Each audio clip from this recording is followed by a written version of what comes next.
They called him overrated. In an anonymous player poll, Tyrese Haliburton was voted the NBA's most overrated player, garnering 14.4% of the votes.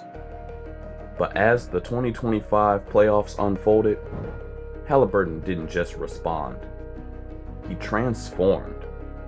Full game for the win! Tyrese! The terror! Delivering performances that redefined his narrative. Not too worried about that. I know I am. I'm confident in my own skin and not worried about, what anybody thinks. My teammates trust me. So does, my front office, my coaching staff. So I'm good. I could care less. But let's talk about why people thought he was overrated. It wasn't just a poll. Some fans said he padded stats, that he only looked good in the regular season, that in big moments, he shrunk.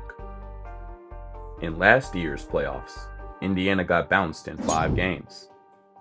Halliburton struggled with physical defenses, and suddenly, the narrative stuck. Nice player, not a killer.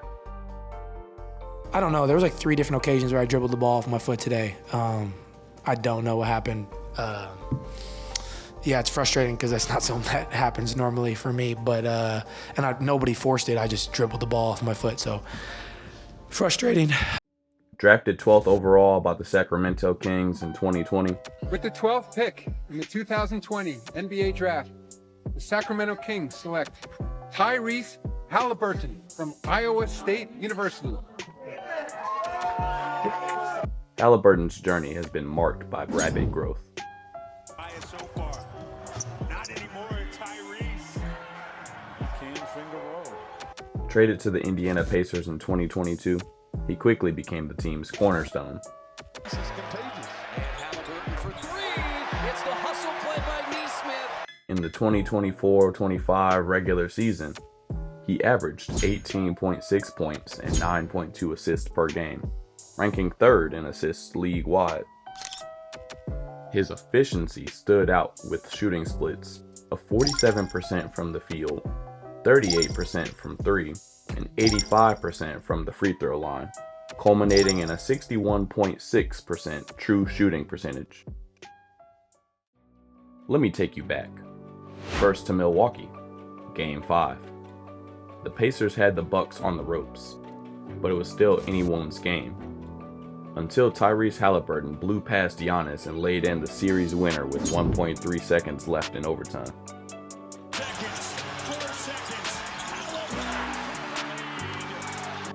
That's the kind of ending you expect from the reigning clutch player of the year.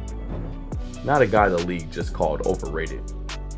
Next stop, Cleveland. Game 2 of the second round. Tie game. Final seconds. Halliburton pulls up. 3 ball. Cash. Ice cold. Halliburton steps back and hits. Another game winner. This time over the top-seeded Cavaliers. That one didn't just win a game. It turned heads across the entire league. There's very few guys in the league that can create a pace that you have to play at if you play their team. So meaning they either can slow it down and you have to play slow and you're gonna have to win a 90-point game, or they play fast and you're gonna have to win a 110, 115-point game. Tyrese Haliburton is one of those guys. And then came Game 1 of the Eastern Conference Finals. Down 20, on the road. Halliburton's toe might have been on the line to send it to overtime, but make no mistake, he and the Pacers owned the 4th quarter. Backpedal a 3 for the win. And when it mattered most, he delivered. 31 points, 11 assists, and a win over the reigning clutch king himself, Jalen Brunson. But Halliburton's clutch gene isn't just about late game shots. It's about how he controls the game when it matters. He doesn't hunt isolation buckets like Luka. He orchestrates like a maestro under pressure. It's the pocket pass off the blitz, the kick out to Neesmith instead of forcing a bad shot, The subtle hesitation to freeze the defender, not to look cool, but to buy his teammates an extra step. That's what separates him. In the NBA this season, the most efficient player in isolation, drives, pick and roll, shooting off the dribble, it's Tyrese Haliburton. He's got a top 5 assist to turnover ratio despite being second in the NBA in touches, engineering the best offense in NBA history. In crunch time, he doesn't just trust his game, he trusts his team. It's not just what he's doing individually, it's the contagious effect that you see him having on the rest of his teammates. And then when you see his teammates, who are obviously elevating their level of play and benefiting from his greatness, deferring to him and saying he's the reason why we're doing what we're doing. And the numbers back it up. In clutch time this season, final 5 minutes, score within 5, Halliburton averaged 4.9 points per game on 54% shooting and 47% from 3. Only De'Aaron Fox had more clutch buckets. So again, clutch time is different because you're talking about the last 5 minutes or so. All right, but that last shot, when we see what he's done against Cleveland, when we see what he's done against the New York Knicks, when we see what he's done throughout these playoffs, Milwaukee, I mean, in this year's playoffs, Tyrese Haliburton has been money with the last shot. We gotta look at it that way, and that's the only reason I would go with it. But no one had a higher assist to turnover ratio in those moments than Tyrese. So yeah, the eye test says clutch. The numbers say elite. It's interesting you said that. I was just about to bring up that point of he's the only other guy I can think of outside of Nikola. Yeah. That if you did a player poll throughout the NBA of who guys would want to play with, Tyrese would definitely be probably second, maybe even one, just because he's a point guard and he pushes.